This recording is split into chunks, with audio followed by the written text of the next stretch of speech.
Hello, I'm Ervin Duggan, class of 1961 at Davidson College, and our subject in this discussion is fake news, or if you want to be fancy about it, the search for truth in an increasingly fraudulent world. We have a varied and distinguished panel today. On my right, Elizabeth Quiche, 1983 graduate of Davidson College, a Rhodes Scholar, and for the last 12 years, president of Agnes Scott College.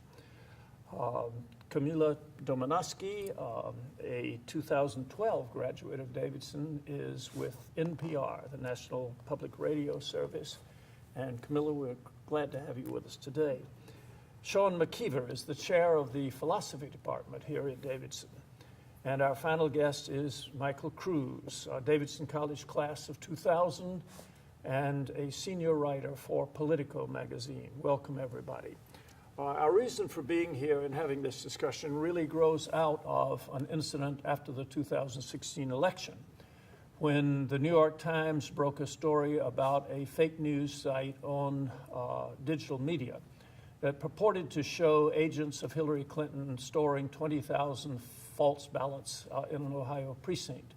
It created a sensation not only nationally, but in a particularly intense way here at Davidson, where people were upset and concerned about this incident. And as is typical and praiseworthy of this college, President Quillen and her colleagues sought to make it a teachable moment for all of us.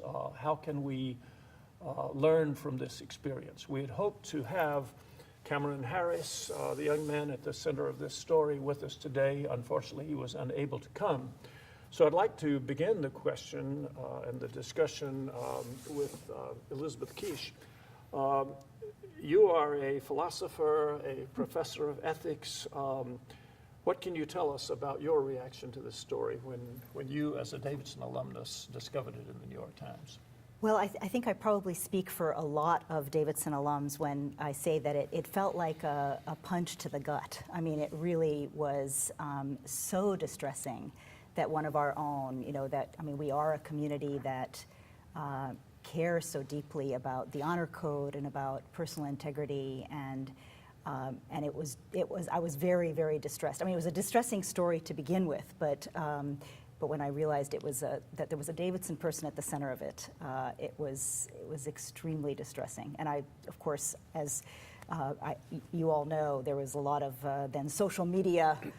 There was a digital firestorm among the larger Davidson family about it. Mm-hmm. Well, I think there's a possibility of a happy ending here because Cameron is in touch with Davidson graduates. He has considered this whole thing and I think has stated publicly that if he had this to do over again, he would not do it again. Yes. So there's, someone said the Presbyterian Church is one that believes in redemption, so there is the possibility of a happy ending. Absolutely, here. And I was hoping to get a chance to meet Cameron today, but I really appreciate that he is open to this kind of conversation, and I think that is really important sometimes the best teachers around these issues of ethics and integrity are those who have fallen in the past. And there's a long history of that some of the best moral teachers are those who really know from deep inside. This particular incident really falls into a much larger issue that faces all of us now, which is the issue of digital media and the removal of the intermediaries, the editors, the publishers who make judgments. My first job out of Davidson was as a reporter for the Washington Post, and I was given the Washington Post style book, a big, thick, loose-leaf notebook, and it really was an ethics primer. You do not publish an accusation against someone unless there's corroborating information and you give that person an opportunity to reply to the accusation, the same story. A whole set of ethical rules that guided us as reporters. In the digital world, everyone is his own reporter, his own publisher. The intermediaries are removed, and we're thrown into a world where truth and falsehood may become blurred, and in fact are becoming blurred. Camila, you are a journalist. What can you tell us about this world, this not brave but sobering and disturbing new world? Well, I think my first reaction is actually to disagree with the framing that you've presented of this as a digital media specific story and as a story that's fundamentally about a lack of the presence of an editor. I think that there are examples of institutions with more than one person involved similarly making incredibly unethical choices. I don't think that this is something that you can pin on, like, one person acting alone will do this and an organization never would. I don't think that's a fair framing. And I also don't think that there's anything inherently new about digital media that makes the temptation to lie for profit exist. I think that long predated any of the tools or mechanisms that are involved here. And I think there's a very important and interesting conversation about distribution systems and about business models. And I think those things have a lot of influence on how things are expressed and how they play out, but they don't invent the opportunity to make that kind of decision. True. It's not, I think, as new as we maybe would like to believe it. Well, you're right. It was Marshall McLuhan in the 1960s who said that the Xerox machine, the copying machine, made every person his own publisher. So this is not a new phenomenon. I think my point was that the digital media make it easier, and it gives it a global reach that other media didn't have. Yeah, I think that's an excellent point for sure. And the fact that, he described, Cameron was describing what it took for him to write these stories, and it was 15 minutes to throw it together, find an image off the internet, publish it. There is a very low barrier to entry, and the ecosystem of social media sharing that allows stories to go viral and reach large audiences very easily, often through mechanisms that the companies have built because they profit off of. These are things that certainly allow things to accelerate very quickly around the world. So I think there are new challenges in terms of how to confront false Well, there's certainly information and lies. challenges for us as consumers of news. And Michael, you are a journalist with Politico, which is both traditional and digital media. As consumers of news cope with how to distinguish the real from the false, do you as a journalist have any advice? Get smarter.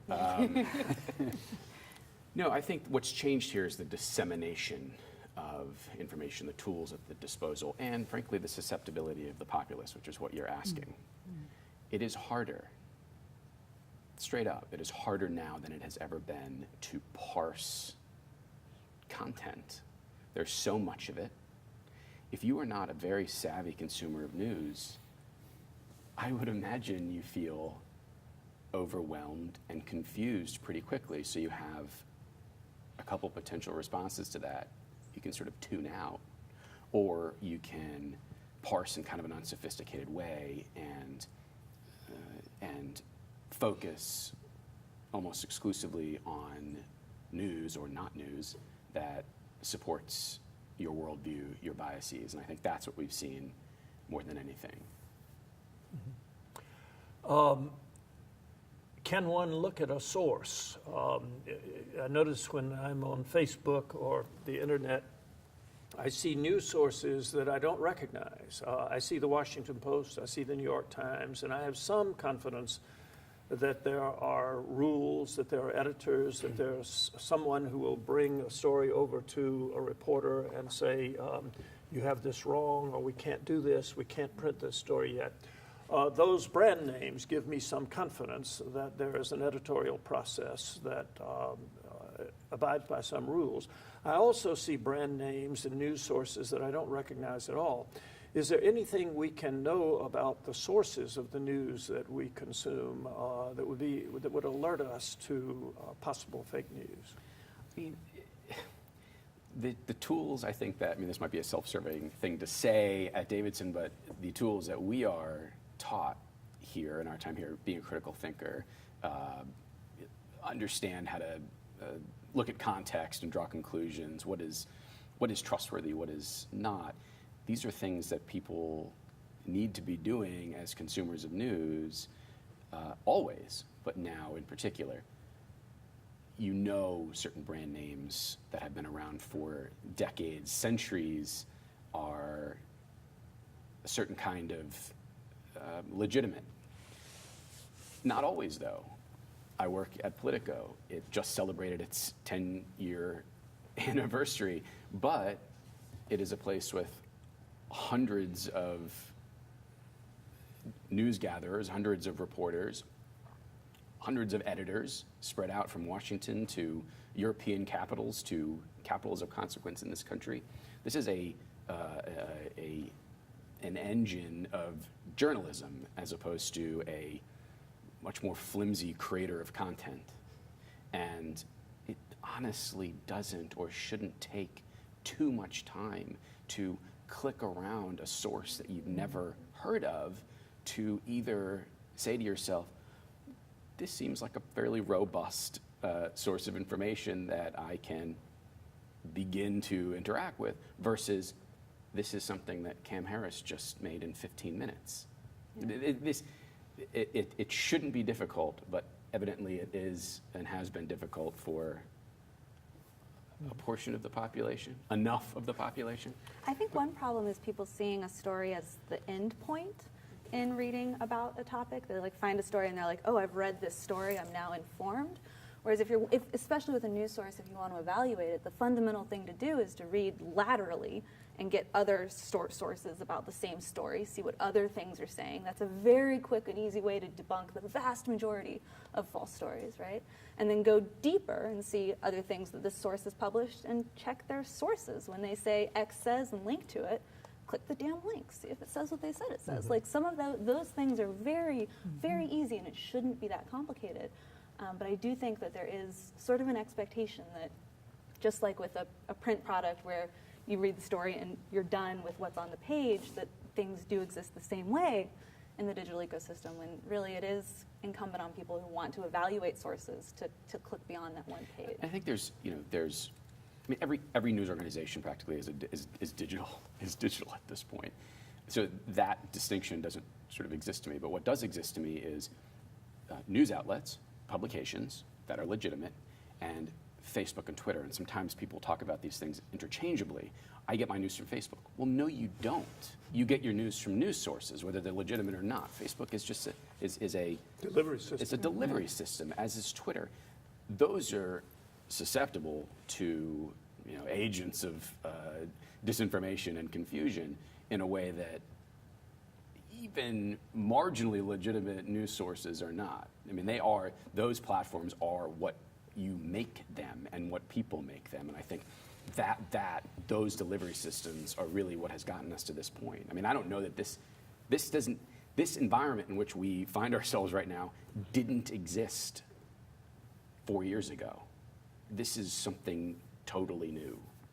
I think another piece that hasn't been mentioned so far, because we're sort of focused on the consumer of news, and I think you guys are saying really smart things about how people need to be critical thinkers and how they evaluate news. But I also think there's pressure on the media to recirculate stories. And I think in this election cycle, it seemed to me that there was pressure, including on the legitimate media, that something would break on Twitter, and there's a sort of rush to having to cover it. And I think it provides for a greater platform for some things that are not true, to circulate more widely. So I think some of it is actually part of the ecosystem of the media itself. And the velocity. Exactly.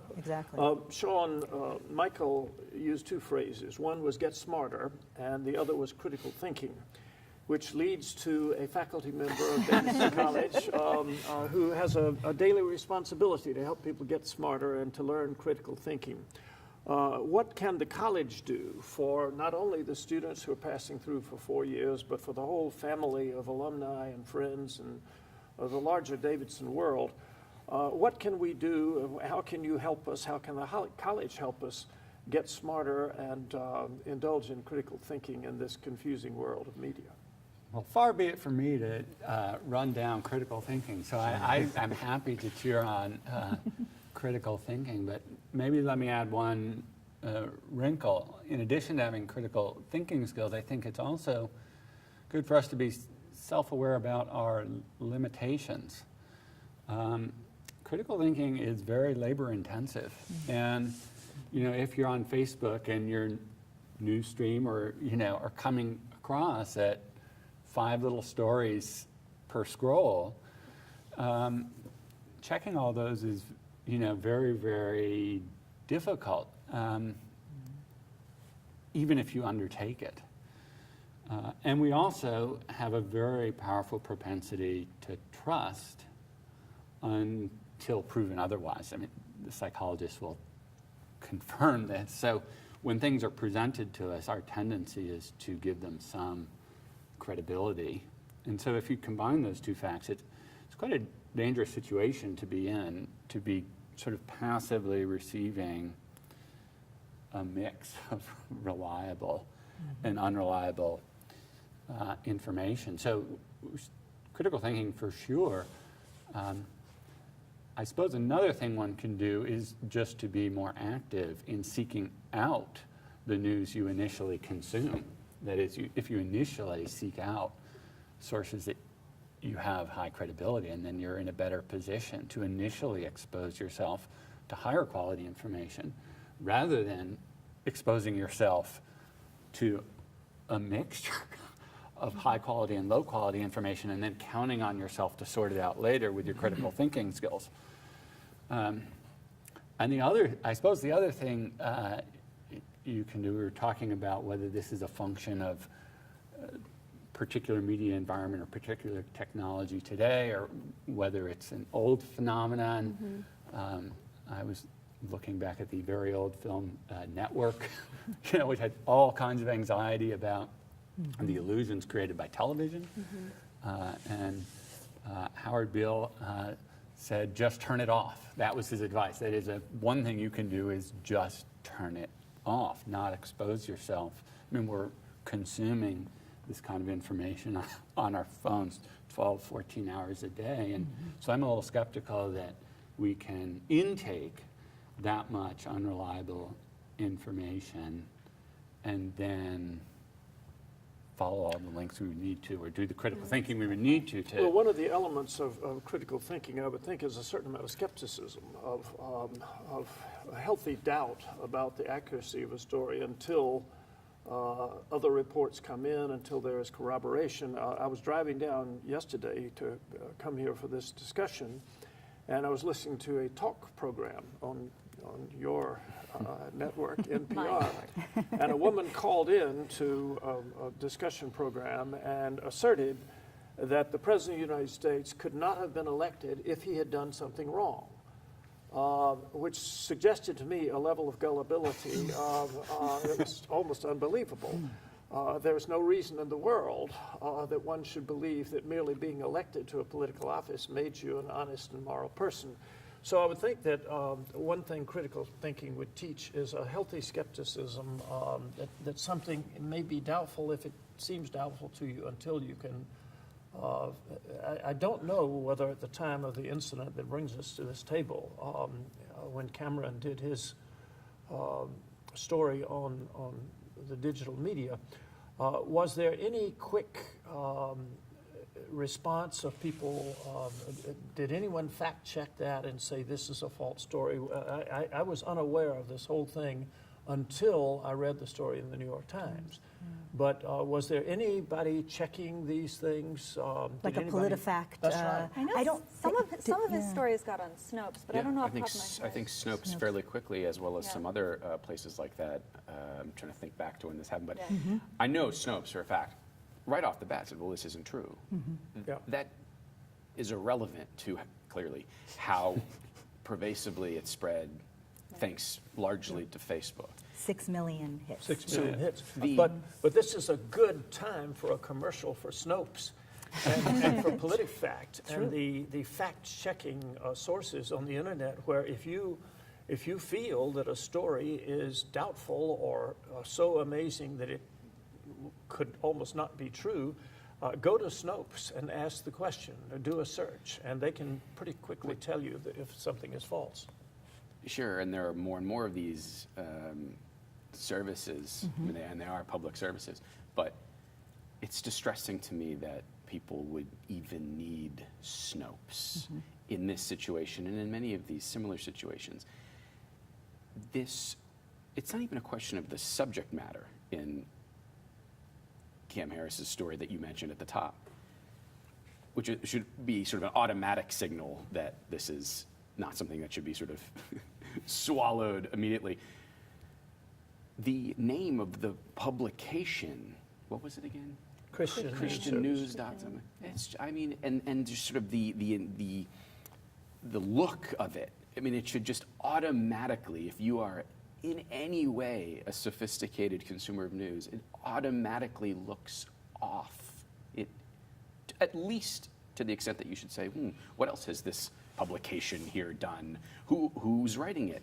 Is there a byline? No, there was not actually a byline. I mean, just all these just surface level cues for all readers, but kind of the most either partisan or, what's the charitable word here, susceptible consumers Gullible. should just right off the bat say, But some of these stories, I mean, not that one, but, get on TV. I mean, so I mean, I agree with you that We're going to talk about Seth Rich now? Is that where we're going? Well, I'm just thinking about, some recent conspiracy stories that have been debunked and repeatedly, then repeated on national television after they had been debunked, after it had been clear that they were not true. And so I do, I feel like that part is new, I believe. I mean, I don't recall a period where on national television, major news outlets would repeat stories that had been debunked. I mean, you started with this, the ethics, the professional ethics rules of when the beginning of your journalism career, and I can. I have a recent story about the New York Times that I'm proud to share, which is, I had an op-ed published on one, they have many, many op-ed pages. And so this was a very, very minor op-ed page, but I got an op-ed published, on the online digital version, and it was on truth commissions and trials about human rights violations. I had half a dozen calls with this young woman who was the editor of this page, verifying the data in my op-ed, which was going to be under my name. So like they were so concerned to make sure that an op-ed by Elizabeth Quiche, wouldn't have data. And so she and I were both, I was on the phone, we were looking at the UN pages, trying to figure out these stats that are really difficult to figure out. And at the end of that, I said to her, you have just made me, as a former editor of the Davidsonian, you've just made me feel so good about journalism. And this was in the last year and a half. But it's not happening in a lot of major news, not your two. But it is reassuring to know that those great institutions are still, and they are under threat, they are diminishing in terms of numbers of people employed, but the fact-checking is still going on, and that's reassuring. It was fierce. Well, we just had news about the New York Times staffing. They're going to be pivoting some of their staffing choices to reduce the numbers of editors. And their public editor has not only been fired, but the post is being eliminated. So that's disturbing. But I think generally the fact that this fact-checking is done is reassuring. And I have an NPR question. On April Fool's Day, NPR has fooled me repeatedly. Once with a story, and I think it was Frank DeFord, who just died, the sports writer, came on NPR with a story that the Boston Celtics were changing their name to the Boston Celtics in order to do the proper Hibernian pronunciation. And I thought, isn't that interesting? Another time, there was an elaborate story on All Things Considered, with a little boy on Darwin Day in Chicago, knocking on doors, wearing a chimpanzee suit, and knocking on doors to ask for bananas, a sort of trick-or-treat on Darwin Day. And Darwin Day was a thing founded by the secular humanists in America to promote evolution. And having children dressed like monkeys ask for bananas, and they had the sound of the knocking door, and a woman opens her apartment door and says, "Oh, it's Darwin Day," and she goes and looks for a banana. I was pulling up to my office. I fell for it completely. NPR on April Fool's Day every day has been doing a fake news story that is buried somewhere in the schedule. It led me, when I was at PBS, to decide that PBS needed to do that. So we announced that we were buying CNN and that Ted Turner's job was in danger. It was picked up by legitimate news services, including the Associated Press, and published, which we thought was just a lark, and we were guilty of fake news. So here you have two pretty good institutions just on a lark on April Fool's Day, embedding a false story in the schedule. Is NPR rethinking this in the wake of the fake news crisis? One thing that I will say about NPR's April Fool's stories is that they, for as long as I've only been at NPR for 4 years now, but I can report that every year it is very seriously discussed. There's going to be, only one story on this show, and we're not going to do more than that, and it has to be extremely, extremely obvious by the end. And they think about the digital, on the website, they add a bold line that says, this aired on April 1st, they put it in at the top. So there's a lot of thought about, we are not trying, the goal is for everyone to be fooled and then get it, right? Which but some of us skip the class. Some of us skip the class on critical thinking and have been taken in repeatedly. It is also hard if you're distracted and you're listening what happened here. I'm very embarrassed to report that I fell hook, line, and sinker for Darwin Day. I want to turn the discussion now to the special role of Davidson College, because one of the first things I thought when this incident happened was, what happened to the honor code? We imbue Davidson students, I presume in the new modern Davidson as it was in the ancient Davidson that I attended, we imbue students with this sense that an honorable person does not lie, cheat, or steal, and that you must be willing to report incidents when someone lies, cheats, or steals. And I left Davidson, naive person that I am, thinking that this was a code for life rather than just a code for college. And I hope that that is something that is still taught at Davidson. I think, there are some glories of this institution, and one of them is the honor code. What does the honor code have to say to students going out into the world about how they should handle information that they produce and distribute? Is the honor code still a vital part of life on this campus? I think it certainly is. Let me just broaden it a little bit beyond the honor code, just to the general mission of the college in which we might situate the honor code. If you look at the mission statement of the college, one thing it says is that the college will seek out incoming students of good ethical character.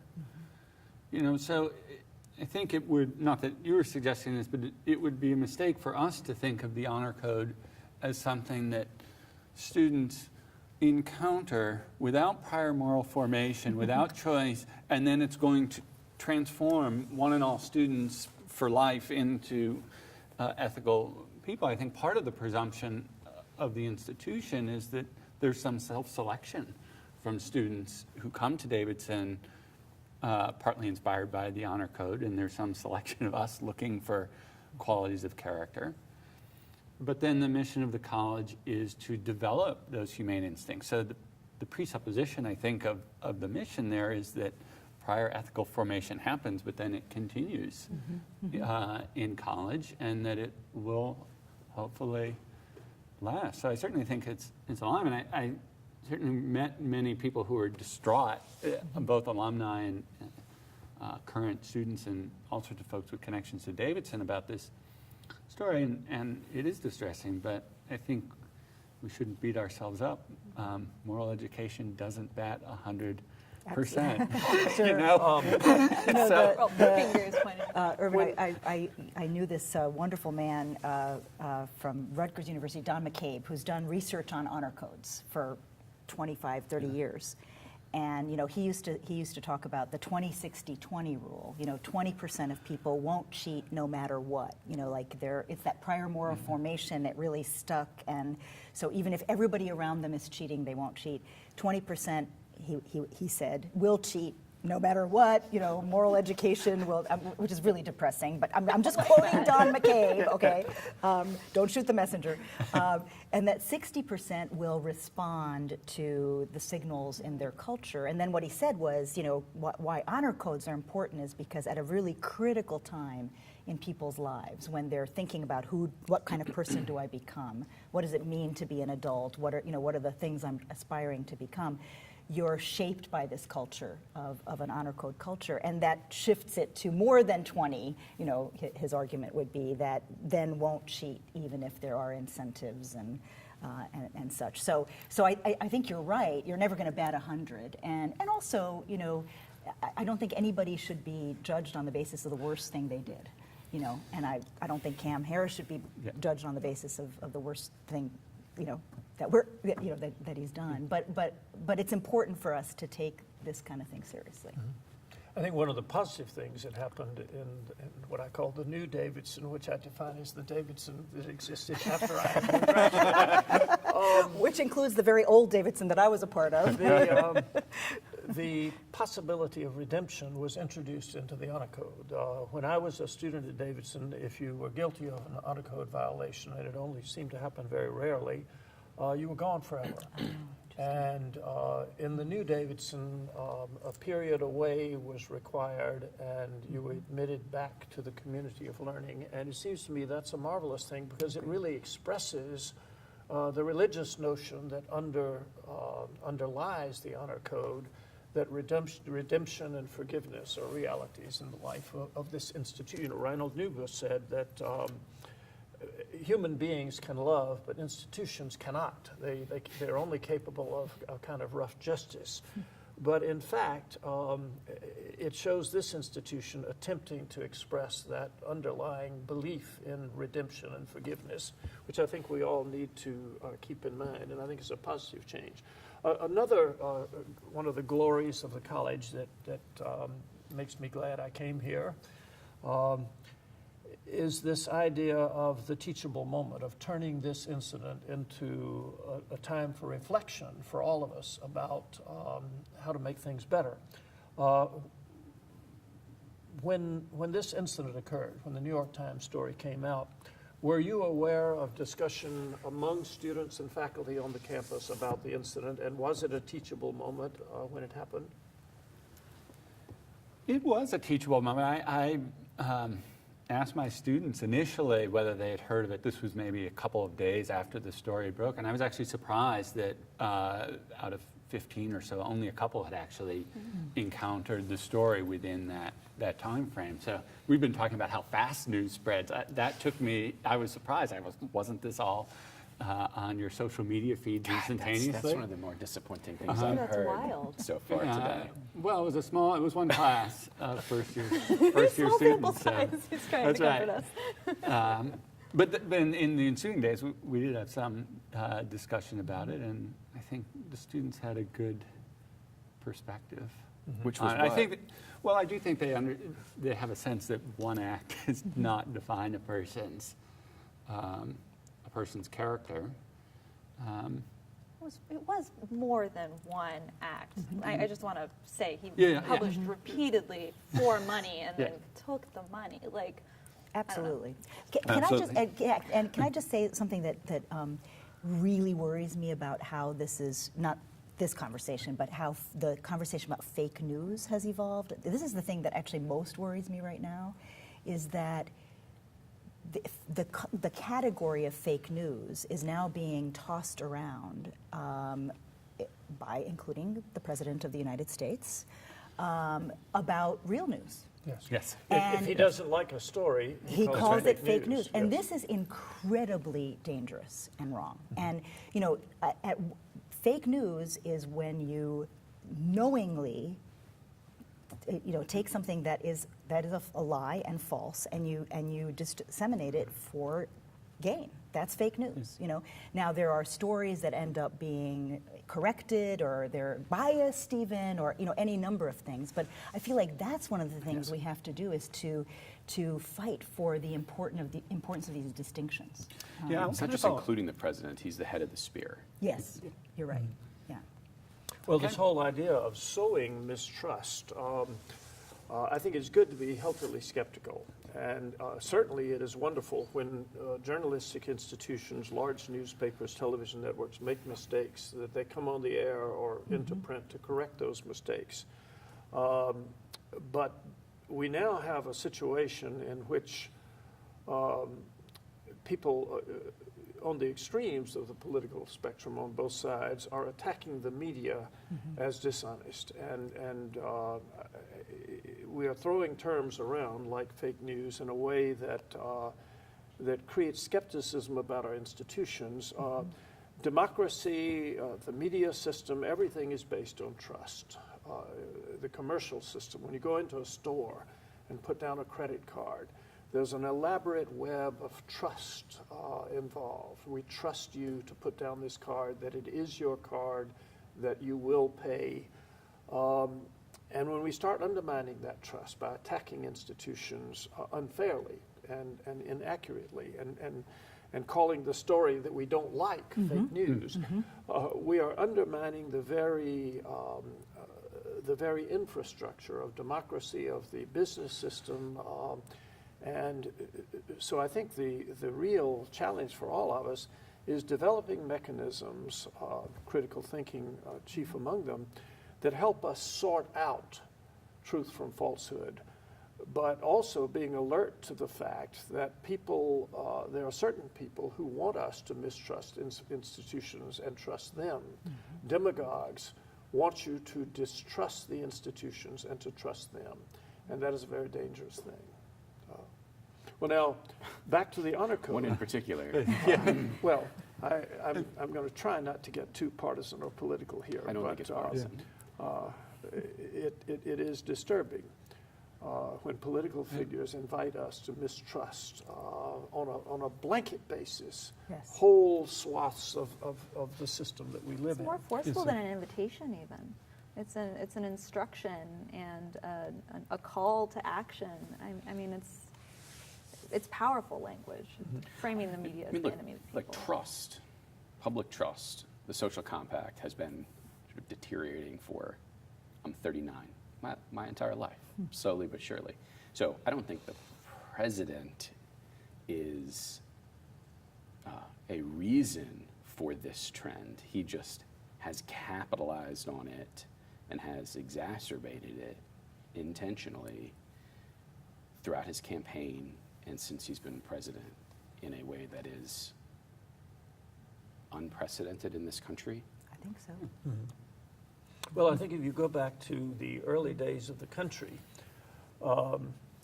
you see Thomas Jefferson starting a newspaper in a clandestine way. You know, the fact that it's a partisan journal, and you know, he hides his hand. And I think you would have seen some fake news in the late 18th century and throughout the 19th century. Journalism was not the sort of tame, beast, professionalized base Something to be said institution for that we see now. professions. So, as you said earlier, Camila, fake news has always been with us, and it's not just you know, the velocity and the reach has been increased, but it has been around for a long time. And I do think we have to worry in this particular day that forces are converging. Now, political forces, the digital media, unscrupulous users and producers on that media, those media, are coalescing in a way that makes makes the problem more serious. So I do think we have something to worry about. I want to talk about a phenomenon that I think is related to this, an odd phrase that has only recently come into the language called confirmation bias, that most of us, no matter where we are politically, like the news that confirms our presuppositions.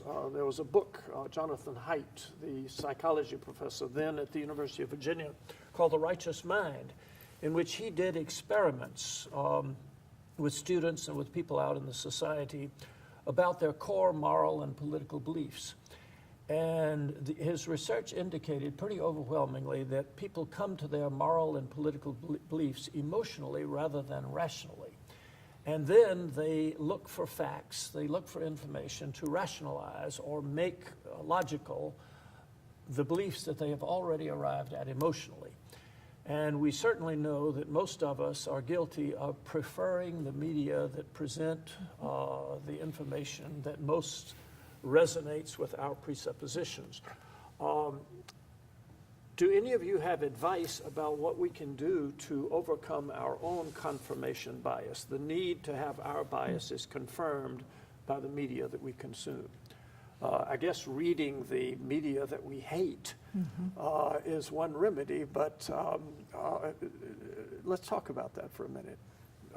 What do we do in a world when we know that we're all guilty of confirmation bias, of wanting to confirm our biases? Well, here's one suggestion. So in a way, this will expand on your theme of critical thinking, but maybe to take it to a social dimension, and it gives me a chance to cheer some philosophy. But one thing you can do is expose yourself to other people who will do some of the critical thinking for you, that is, people who disagree with you. So this is an idea that goes back at least to John Stuart Mill, who thought you needed a robust, open debate and you needed to argue with people who would disagree with you, because he thought only the people who disagree with you are going to invest the energy to come up with the best arguments and best counter evidence to the things you believe.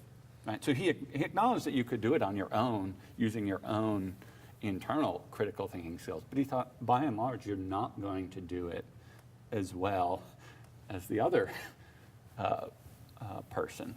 So that sort of suggests that the best, if he's right about that, and I think he is, that the best critical thinking is a social phenomenon where we expose ourselves to other people who are going to disagree with us. And this can at least somewhat counter the confirmation bias, because one of the ways confirmation bias works is you just target your critical thinking skills, your skeptical ones, especially at the things you disagree with, and so you need to get out and meet people. I love that. I think that's so When true. I was a student at the old Davidson, we invited the segregationist editor of the Charleston News and Courier, Thomas Waring, very eloquent statesman or spokesman for his point of view. And he came to the college to speak, and there was a tremendous crowd in the old Chambers Auditorium, and he had his speech on index cards. And when he began to speak, he dropped the index cards, and they fell in 100 pieces at his feet, and his speech was completely disorganized and disconnected. And George Abernathy, the philosophy professor, came up to him afterward, took his hand in both of his, and he said, "Mr. Waring, I came here to hear a point of view different from my own, but I could have made a better speech in defense of your topic than you did tonight." But so one of the things that we learned at Davidson, I remember as an English major, we studied John Milton and the great essay, the Areopagitica, where he says, "Let truth and falsehood grapple freely. Whoever knew truth to be the loser in a contest, in a free contest?" Well, I think we know truth to be the loser, at least occasionally, but what a wonderful bit of advice, to let truth and falsehood grapple freely. And that's one of the things that our liberal education advises, to hear all points of view. But it is true that confirmation bias is catered to, that we now have networks with a point of view. I grew up in an era where the FCC had a fairness doctrine, an equal time doctrine, and they were thrown out in court eventually in the 1980s in the name of the First Amendment. And I became an FCC commissioner after those rules had been thrown out. And it was very apparent to me that the First Amendment argument against the equal time doctrine and against the fairness doctrine, the First Amendment case was made by very expensive lawyers hired by television networks. And the other side that believed in giving equal time to all points of view and requiring fairness, that charges be answered, those ethical requirements are not really violations of free speech. They're defending our First Amendment right as citizens to hear all sides. And these decisions to junk those rules did not increase the breadth of the debate at all. It narrowed it, and it made possible partisan networks. But we live in a world now where truth and falsehood don't always grapple freely, even on some television networks. A point of view is given, and it's serious for all of us. Yeah. And again, that skepticism and critical thinking become essential. I really loved your point about, and I think it can be tough in a very polarized society to develop social networks where you have friends who think differently from you. And I think it takes work. I think it's part of what colleges need to do, and to ensure that there is that kind of dialogue. But I also think that there are those sort of, some of the commentators that I really respect are people who I may not be of the same political party as they are, but I always want to read what they have to say. I mean, I'm thinking about like David Brooks, somebody like that who I feel has a kind of an independence of mind. I think there are people, both Democrat and Republican, who have that kind of, they're going to be thinking deeply about the issues, and I think that's really important too, as a way to fight confirmation bias, is to find those truly independent voices, and Although they still exist. I find that my friends who have different points of view are hard to be friends with. If, like me, you think, well, no intelligent and decent person could hold a view like that, once you start thinking that, it's hard to maintain the friendship. I'm sorry to confess that, but it does put a test. Or maybe you have to have very intelligent friends who can take a point of view different from yours and defend it well. I think the roots of this are kind of our growing unequal society, and I don't just mean financially. I mean, intellectually. I mean, socially too. I mean, it's unusual at this point, I think, to live physically, exist in a place where you are encountering in everyday life those who think very differently than you, and I think we need to be conscious of that. And I live in North Carolina now. I used to live in Washington. Before that, I lived in Florida. Certainly in Florida, I encountered people who thought, all sorts of different ideas existed in Florida in a way that they did not in Washington, in a way that they sort of don't as much even here in the Charlotte area in North Carolina. So it's, I think, just infrastructurally in the ways that our society has grown apart in the last generation plus, it makes it really, really difficult to just have sort of a natural setting in which these conversations happen naturally. So you have to be more conscious about it. And I also think being a reporter, one of the things that has frustrated me over the last year plus is this idea that reporters are disconnected and elitist. I think in a very real way, I am less disconnected as a reporter than I would be if I were selling insurance or working in a bank in downtown Charlotte. My job is literally to go talk to a wide variety of people in so many different places around the country and even the world. I think this gives me a different vantage point relative to, I didn't intend to bring up my parents, but my parents lived in a suburb in Boston. Now they live on an island off the coast of Washington State. They just have not interacted with the sort of the variety of places in the way that I have as a reporter over the course of their adult lives. I'll regret bringing them up. Sean, do you, on the campus today, see a robust debate among people of differing views? One of the accusations that is made against the elite colleges of the country is that they're one-dimensional in their politics, that the students want safe spaces where they won't hear things that are disturbing to them. Is Davidson succeeding in having a robust debate among people of differing points of view? I think some of the criticism of colleges on that front is a bit overblown. I do think there are certain biases in the culture of higher education of which views get more airtime and which get less. But I'm not sure it cleaves along the way we typically think of conservative versus liberal in the political realm. I mean, from the point of view of proportional representation, libertarians are massively overrepresented on college campuses as a proportion of the You population. mean because kids want to do what they want to do? They want to be at liberty to do anything? Well, not just students, Among faculty. Among yes. faculty. Yeah. Marxists are massively overrepresented. And I think, these are views that attract smart people. They're theories and things like that attract smart people. Christian fundamentalists are underrepresented proportionally. So there are certainly biases, but I don't think they map neatly onto conservative liberal. And of course, how frank our discussions are, varies. People are, as you said, I mean, people lose friendships over politics, and people don't worry about how people are going to take their thoughts. But I think that's endemic to social life. I don't. You only get so far away from that, and I think we do okay.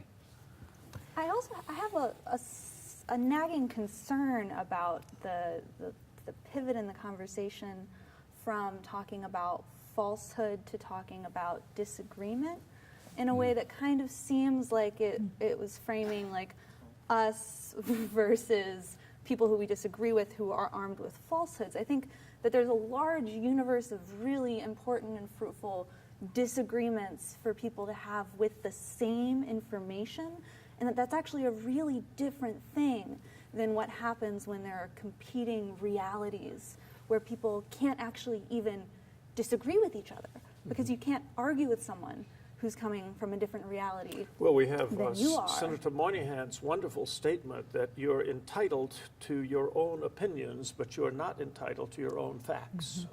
And I think you make an important distinction there. We're coming toward the end of our hour, and I want to see if we can summarize a little bit.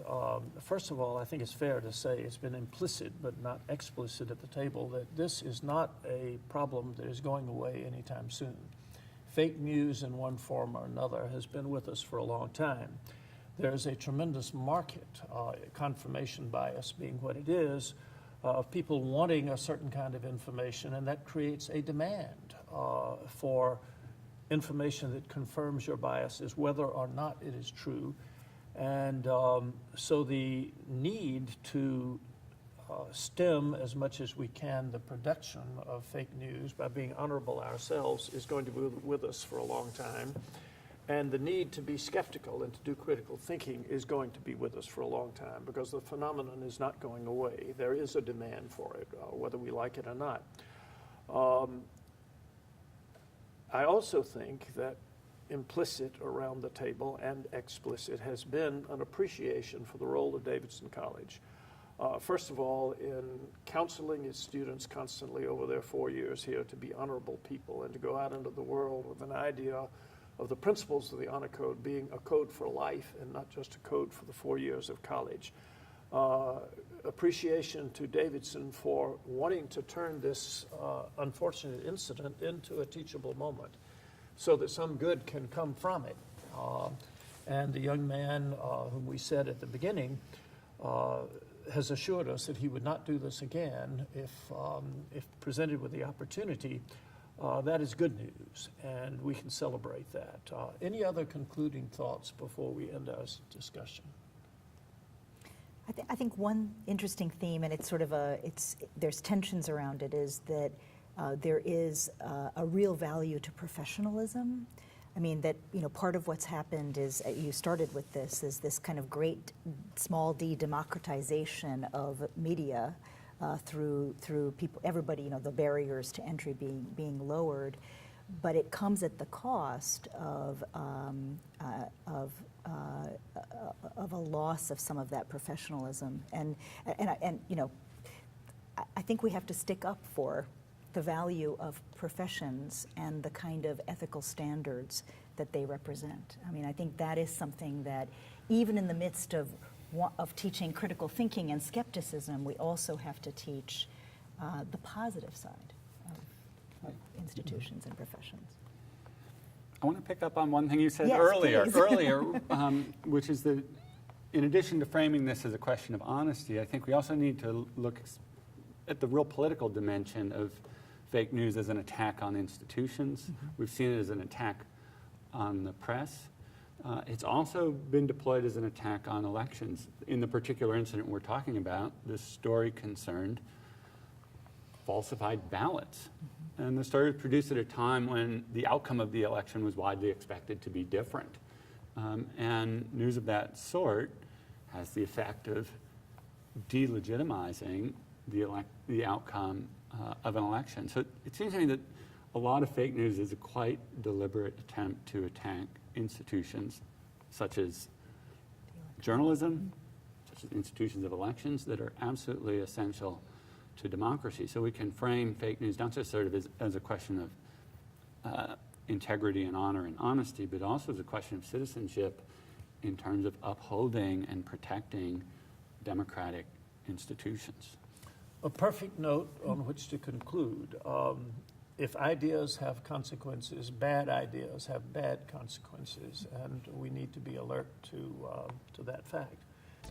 Thank you, members of the panel, for this interesting discussion, which may not have solved the problem, but I hope illuminated it somewhat.